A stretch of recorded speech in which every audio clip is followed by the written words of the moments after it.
Tapos na yung ating duty ngayon. Feels good actually. Madami tayong mga appreciation message na na-receive today. And ang isa sa pinaka-nagustuhan ko dito, ito, Dunkin Donut. Binigay siya ng unit manager namin. Dahil nga, last day ko na nga ngayon sa trabaho.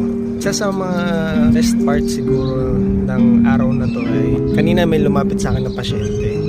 Nakakatuwa dahil nagpasalamat siya, no? Hindi man niya masabi in detail sa service na ginawa ko kasi meron pang language barrier.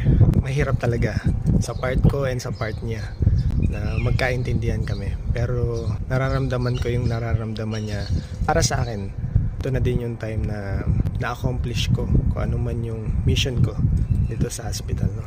Isang pahina na naman ng buhay natin ang magtatapos, pero isang pahina ng buhay natin yung magbubukas. Ayun lang. And